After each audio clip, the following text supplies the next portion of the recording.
Thank you very much. It's a pleasure and a privilege to be here. Thanks for the kind words. Let me jump right into this lecture because I'm covering a lot of ground with it. I start off with two of my favorite quotations here.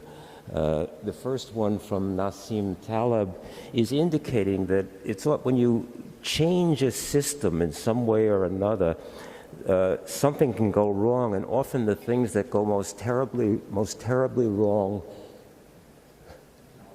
A little louder? Okay. When you change institutions or you change policies, some things can go wrong, and some of the things that go most terribly wrong are things that we don't envision even going wrong, sort of sometimes called unknown unknowns, and this field is full of them.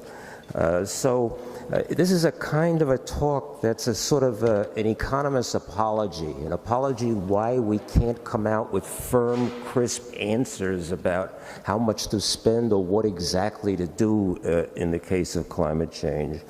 Why is climate change economics so difficult and so controversial? In a way, this is mirroring the science. There's just huge amounts of uncertainty out there. We're unsure about what the outcomes are going to be, and the higher the carbon dioxide concentrations, the more unsure are we about what are the consequences. So, why is this more problematic than other applications? We use cost-benefit analysis to analyze whether a bridge should be built, whether a highway should be widened, agricultural policies, health policies. All right. The problem here is that in every aspect of climate change economics, we're pushing the limits of this economic analysis.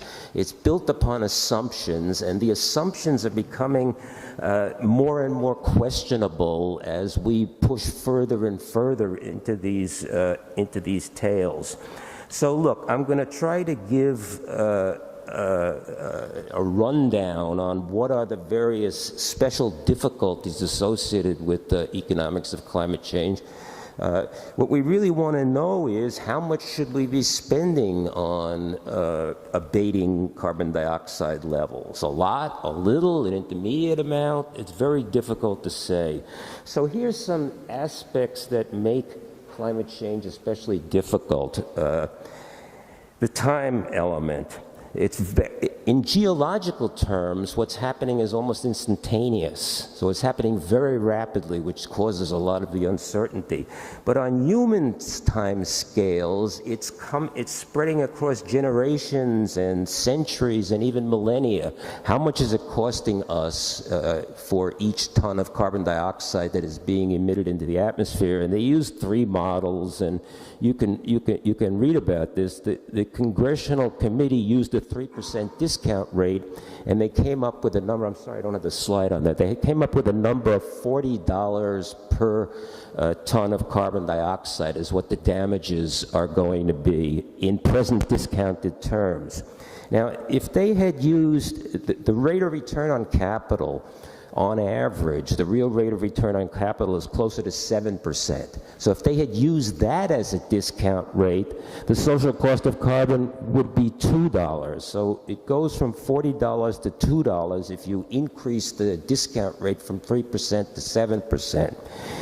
What is the lowest conceivable discount rate? Well, it would be something like the rate of return on safe government bonds. And that's about 1% per year. If you use 1% per year, the social cost of carbon dioxide was $480. So it's $40 for 3%, $480 for 1%, and $2 for 7%. So you can see it's the nature of the problem that depending on what you use as a discount rate, you get a cost of carbon that's either very high or very low.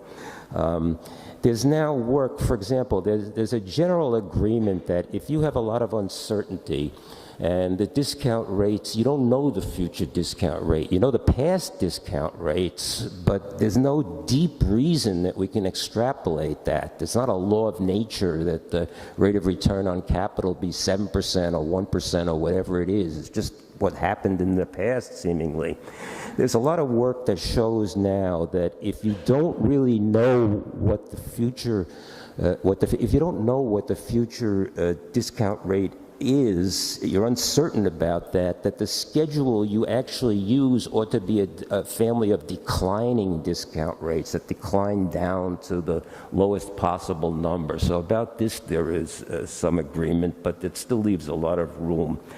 So you've got this battle going on.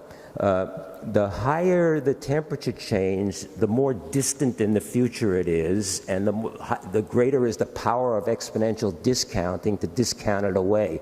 So it's a battle between fat-tailed catastrophes occurring with low but not that low probabilities versus the very powerful effect of discounting away the consequences for a century or so now.